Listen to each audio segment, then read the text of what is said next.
Sud Éducation. Nous sommes des enfants. Tenir un enfant par la main, l'aider à traverser les âges, à affronter la vie en toute quiétude. Tu lèves un genou. Sud Éducation. Info, astuces et conseils pour encadrer au mieux les enfants dans leurs études, leurs loisirs et leur bien-être. Sud Éducation, la toute nouvelle émission de Sud FM en compagnie de Mariem et Aïda. Tu lèves un genou. Tu lèves l'autre genou. Et maintenant tu sautes. Mariem salaamaaleykum. maaleykum salaam Aïda. Mariem tey loo ñu indil ci waxtaan wi. tey jii dañuy eggali suñu waxtaanu keroog ci wàllum xaalis ak naka la ñuy waxtaanee xaalis ak suñu ay doom. Mariem man xaw ma woon sax ne dañu war a toog di waxtaan mbirum xaalis ak xale yi dañu war a waxtaan xaalis ak suñuy doom. waaw moom kañ moom li ma wax naa ko ci ay émission yu bàyyi sax warul am benn sujet boo xamante ni waruñu ko mën a waxtaan ak suñu ay doom waxtaanee ak suñu ay doom normalement ñun waajur yi lu ñu dal rek war nañ ko mën a toog expliquer ko suñu ay doom te xaalis ci la bokk moo tax su fekkente ni par exemple dañu am suñu doom mu ñëw nañu jëndal ma cadeau bi te fekk cadeau boobu cadeau dafa cher ba nga xamante ni sut na suñu poche war nañu mën a wax suñu ay doom ni lii dëgg-dëgg mënuma ko jënd ndaxte awma xaalis bu toll noonu te su ma koy jëndi itam dinaa war a économiser lu yàgg ndaxte waruñu nekk di nëbbatu suñu ay doom ci suñu situation. bu fekkee ne jëli naa li nga wax bu yàgg bu baax bu fekkee ne comprendre naa ko da nga bëgg ne que bu ñu amee ay jafe-jafe dañu war a toog ak xale yi expliquer leen ko. ci lu wóor Aïda ci lu wóor ndaxte suñu doom yi nag duñu ay dof loolu tam dinaa ko faral di ko wax xale yi dañuy teel a yeewu sax d'ailleurs soo gisee bu baax soo xoolee bu baax suñu xoolee ñoom ci seen entourage dinañu mën a xam kan moo am ay jafe-jafe ci wàllum xaalis te itam soo gisee ñi am famille yi nga xamante ni ñoom am nañu xaalis macha allah da nga koy gis ci seen oto di nga ko gis ci quartier bi ñu dëkk di nga ko gis itam ci seen kër ci li ñuy sol ci ni ñuy doxalee seen àdduna dañuy voyager di dem di ñëw ci école bi ñuy fréquenter te itam xale yi dañuy seetaan internet di seetaan télévision loolu yëpp mën nañ ci gis naka la ñeneen ñi di dundee ba ñoom dinañu mën a comparer ñoom seen dundu bopp ba xam ni xëy na ñoom seen ay waajur bariwuñu xaalis wala bari le nañu xaalis donc finalement li leen di seen waajur di wax day confirmer rek benn situation boo xamante ni ñoom gisal nañ ko seen bopp waaye nag su ma waxee ni waruñu nëbbatu suñu ay doom waxuma ni dañu war a toog taaj leen naan leen voilà man lii laa am ak lii laa amul nekk di dugg ci ay détails yoo xamante ni nekkul ci du ay détails yu ñu war a xam waaye li ma bëgg a wax mooy suñu doom suñu laajee par exemple lu tax sa oto bi màgget wala lu tax nga nekk di sooxaale benn oto buy dox di panne ñu ne ko waaye dama amagul lu ma jëndee oto bu bees waaye buñ ko wax leneen comme par exemple oto bi moo ma gënal wala leneen ndaxte sax day tax suñ doom day foog ni ñun suñu situation daf ñu complexé bañ koy nëbbatu te moom itam dina mujj ba moom ci boppam dina ci am benn complexe ba dina rus moom itam que ñun ñu ñàkk xaalis ñun waajuram. bu fekkee dama mën a tënk bu baax li ngay wax Mariem mooy que ni en fait waruñu jël xaalis bi def ko loo nga xam ne dafa nekk ci suñu diggu àddina ba pare li ci des nekk di tourner autour xaalis bi daal waruloo nga xam ne waruñu ko jël def ko ba nga xale yi defe ne moo gën a important ci seen àddina. exactement loolu laa bëgg a wax te itam nag ñu xam ni xaalis dafa nekk daal loo xamante ni dañ ko soxla pour jënd yenn yi. waaye suñ ko ñàkkee nekkul daal loo xamante ni dañu war a toog di ko jooy ndaxte du li gën a am solo ci sunu àdduna te du li tax ñuy am bànneex loolu tam dafa nekk da loo xamante ni dañ ko war a expliquer suñu doom am xaalis du warul nekk que ni signifier que dañu am bànneex ndaxte am na ñu am xaalis ñu bari ñoo xamante ni amuñu benn bànneex ci àdduna si te am na ñoo xamante ni dañu néew doole amuñu xaalis te pourtant ci seen biir kër dinañu gis ni am nañ fa dëgg-dëgg ay bànneex yu bari seen famille dañoo déggoo dafa équilibré te pourtant loolu du xaalis moo leen ko indil xaalis dafa nekkul valeur morale maanaam li ñu war a yaree suñu doom mooy ci bien ay valeur mooy nekk nit ku jub mooy nekk nit koo xamante ni dafa may gëdd cër ñi nga xamante ni ñooñu la war a may cër mooy bañ a fen mooy bañ a sàcc mooy di dimbalante ci suñu biir mooy soo amee dara lu mu néew nga koy séddoo ak sa ay nawle loolu mooy valeur ñi war a transmettre jox suñu ay doom waaye waruñu ko nekk di ko wax ni li gën a am solo ci àdduna si mooy am xaalis. waaw ndaxte comme ni nga ko waxee rek am xaalis taxul a am bànneex et ni nga ko waxee tamit boo baree xaalis ba pare nekk xaalis boo xam ne da nga koo sàcc wala xaalis boo xam ne da koy jaay yoo xam ne naka loo xam ne du noonu loo xam ne jaaduwul aussi xaalis boobu du xaalis buy lew. mais ni ma bëggoon laaj aussi mooy Marième xale yi boo leen waxee loolu yëpp et tout ça inculquer leen valeur yooyu ngay wax di leen jàngal yooyu ngay wax est-ce que mën na tax ba xale bi du complexé du rus et du nekk di xool yeneen moromam yi naan ñii ñoo ëppale xaalis suñu waa kër wala ñuy dunde du comme ni ñuy dunde ñun loolu est-ce que mën nañ ko dindi ci xale yi.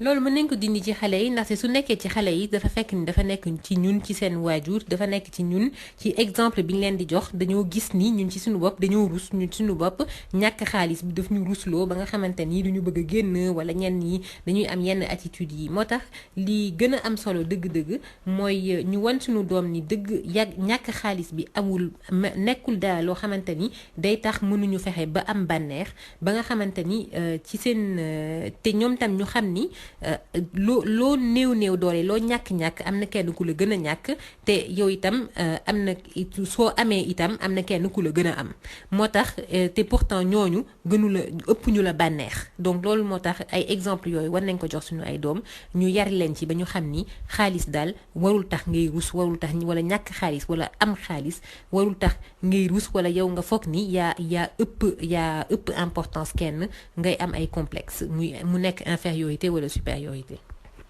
waaye Marième xaalis quand même am ko dafay wane souvent que ne réussir nañ suñu àddina que xam nga boo nekkee am xaalis ba am oto bu rafet am kër gu rafet di tukki dem di ñëw say doom di tukki dem di ñëw li ngay sol or yi jigéen ñi takk ak yooyu dafay wane daal ne am nga réussite est-ce que waruñu justement pousser suñu xale yi yóbbu leen di leen junj di leen wan que dañu war a jàng bu baax ba mën a am xaalis bu bari boobu loolu est-ce que du noonu lañ leen war a yaree. dëgg xaalis dina indi ay bànneex yu bari moom loolu moom dëgg la di nga ci mën a tukki di nga ci mën a aussi dimbali ay nit yoo xamante ni ci yu néew doole ci sa famille wala ci comment ci ña koy def waaye sax am na sax ñoo xamante ni suñu demee ba jàng ba réussir bu baax dinañu génne seeni ay waajur ci situation bi ñu nekkoon waaye dañu war a jàngal suñu doom yi que li gën a am importance li ëpp importance ci jàng école du seulement duñu jàng kese pour am xaalis dañuy jàng pour xam-xam bi moo ci gën a am solo xam-xam bi ndaxte loolu mooy permettre xale bi mu dem bay di mooy ubbi xelam ba nga xamante ni moom tam dina créer loo xamante ni ñun mësuñu koo gis dina innover dina inventer parce que loolu mooy tax aussi dëkk yi di avancer loolu tax ñuy gis ay téléphones yu bees ay ordinateurs yu bees waaye nag te aussi li ci topp mooy sens civique sens citoyen bu baax mooy nga xamante ni ci seen xol seen dëkk dafa sax ci seen xol ba nga xamante ni dañuy bëgg seen dëkk jëm kanam te itam nag am sens u effort maanaam duñu tayal dañuy nekk di liggéey tout le temps di jàng tout le temps ba nga xamante ni duñu noppalu tant que amuñu ñoom li ñuy ut te itam bañ a nekk di topp loo xamante ni dafa yomb ndaxte bëgg xaalis mën na indi aussi nekk di sàcc nekk di def loo xamante ni du noonu pour am ko comme ni nga ko waxee te nag waajur am na ñetti lëf yoo xamante ni noonu la war a yaree doomam benn bi mooy ni ma ko waxee mooy xam-xam beneen bi mooy yarin boo xamante ni dina am ay valeurs morales et ñetteel bi ci topp mooy fexe ba xale bi nekk am bànneex nekk xale bu équilibré boo xamante ni ay waajuram ñu ngi taxaw ci wetam ñu ngi koy uuf ba pare di ko wan ni dañ ko bëgg. ci war cee dolli sax Marième que ni xaalis day jeex pour dëggal li nga wax xaalis boobu loo ci am bés bu jeexoon tey wala nga xëy am dara lu arrivé xam-xam boobu nga am moo lay permettre nga relever wu ba liggéeyaat ba xaalis ba dellu si waat et donc xam naa kon di nga ma dëggal ci li nga xam ne moom da nga koy wax tous les jours kenn du nekk aussi bëgg a wan sa doom ne bëgg nga ko bëgg koo wan ne que am nga amour bu bari pour moom di jël rek di ko jëndal ay cadeaux yu cher di ko jox. wante sax d'ailleurs loolu du ko wan ni da nga ko bëgg loolu dafay mel ni da nga koy essayer jënd moo tax li naka la ñuy wanee suñuy doom ni dañ leen bëgg mooy ci ay attention yu tuuti mooy dem jëli ko école fekk moom dafa foogoon ni xëy na chauffeur bi mooy ñëw jël si ko mooy di ko toggal li mu plat bi ko gënal mooy su demee tëddi ñu toog ci wetam liiral ko wala léebal ko benn conte loolu yëpp daal mooy ay témoignage d'amour yoo xamante ni loolu mooy wan suñu doom que ni ñun dañ ko bëgg dafa sax suñu biir xol. te di ko témoigner amour di ko teg suñu kaw di ko raay bopp bi di ko dëfal ci moment yu difficile yi bàyyi bu examen yi bu ñu échoué examen yi ñu yuuxu leen tegal leen ci wala dàq leen pidi leen tegal leen ci waaye xam naa loolu beneen sujet émission la Marième di la jaajëfal ci éclairage yi di leen dig daje ci beneen émission incha allah jërëjëf Marième. Merci Aïda. Sud Éducation. Nous sommes des enfants. Tenir un enfant par la main, l'aider à traverser les âges, à affronter la vie en toute quiétude. Tu lèves un genou. Sud Éducation. Info, assistés conseils pour encadrer au mieux les enfants dans leurs études, leurs loisirs et leur bien-être. Sud Éducation, la toute nouvelle émission de Sud FM en compagnie de Marième et Aïda. Tu lèves un genou, tu lèves l'autre genou et maintenant tu sautes. Bonjour Marième. Bonjour Aïda. Marième, de quoi allons-nous parler aujourd'hui? Eh bien, nous allons continuer notre réflexion sur les enfants et l'argent. Et aujourd'hui, en particulier, comment parler d'argent à nos enfants? Marième, comme d'habitude, ma question me vient presque tout naturellement. Doit-on parler d'argent à nos enfants? Alors, je le dis souvent tout au long des émissions, il existe très peu de sujets tabous entre nos enfants et nous. En tout cas, il ne devrait pas exister beaucoup de sujets tabous entre nos enfants et nous. Et nous devrions donc normalement pouvoir parler de tout avec nos enfants et de tout ce qui les concerne et de donc tout ce qui nous concerne. Il est parfaitement naturel de parler d'argent avec nos enfants. Par exemple, si un enfant demande à ses parents de lui acheter un cadeau qui est excessivement cher, les parents peuvent légitimement répondre que ce cadeau est trop cher et qu'ils n'ont pas les moyens, ou en tout cas qu'ils n'ont pas encore économisé l'argent qu'il faudra pour le payer. Donc si je comprends bien, Marième, on peut parler de nos difficultés financières à nos enfants? Mais bien sûr, Aïda. Et il ne faut surtout pas prendre les enfants pour des idiots, je le dis souvent aussi. Ils le voient très bien quand leurs parents ont des difficultés financières. D'ailleurs, très jeunes, ils savent déjà faire la différence entre les familles aisées et les familles plus modestes. Les signes extérieurs de richesse sont très nombreux. Il y a d'abord la voiture, la maison, le quartier dans lequel on vit, les vêtements, les voyages. La télévision et Internet, d'ailleurs, les renseignent encore plus et encore mieux sur la manière dont on vit quand on a de l'argent ou quand on n'a pas d'argent. Donc finalement, le discours du parent ne fera que confirmer une situation qui est déjà constatée par l'enfant. Alors attention, quand je dis qu'il ne faut pas se cacher, de ne pas cacher sa situation financière, je ne dis pas qu'il faut s'asseoir autour d'une table et faire un compte rendu détaillé de tout ce qu'on possède ou de tout ce qu'on ne possède pas. Mais en tout cas, à l'occasion, on peut tout de même dire à ses enfants qu'on ne peut pas s'offrir telle ou telle chose. Par exemple, si un enfant demande à son parent pourquoi tu as une vieille voiture, la réponse devrait être parce que je n'ai pas encore de quoi m'offrir une voiture neuve, au lieu de dire par exemple parce que je les préfère vieilles. Donc il n'y a pas de pudeur à avoir face à ses propres enfants et encore moins de la gêne, parce que sinon on le communique d'ailleurs à l'enfant. Si les parents se montrent gênés d'avoir des moyens limités, eh bien ils rendront leurs enfants complexés. Marième, si je comprends bien ton propos, tu veux dire qu'il ne faut pas faire de l'argent quelque chose d'important ou de central? Oui, en fait, je dirais qu'il ne faut surtout pas conditionner le bonheur à l'argent qu'on possède. Et ce que je veux dire, c'est que les parents ne doivent pas faire sentir à leur enfant que le manque d'argent est un drame, ou même que le fait d'avoir beaucoup d'argent est important ou indispensable au bonheur. L'argent, aux yeux des enfants, ne doit pas être érigé au rang de valeur morale. Ce qu'il faut communiquer avant tout aux enfants, c'est que l'argent est un moyen d'accès à des choses matérielles, mais que bien au-dessus de cela, il y a les valeurs morales, telles que la droiture, le respect des autres, l'honnêteté, l'entraide, la générosité, etc. Et il y a surtout de se battre soi-même et de gagner de l'argent. Alors, mais comment fait-on, Marième, lorsqu'on a un enfant qui, malgré tout ce qu'on peut lui enseigner, lui dire et lui faire sentir, se sent quand même très complexé ou très frustré d'être dans une famille démunie ou en tout cas qui a peut-être moins de moyens que le voisin ou que des camarades à l'école? Alors, dans bien des cas, l'enfant, en fait, est le miroir de ses parents. Ça aussi, je l'ai beaucoup répété, je crois. Et en fait, un enfant complexé cache un parent complexé. Lorsqu'un enfant est complexé par sa condition, eh bien, il ne fait que refléter l'état d'esprit de ses parents.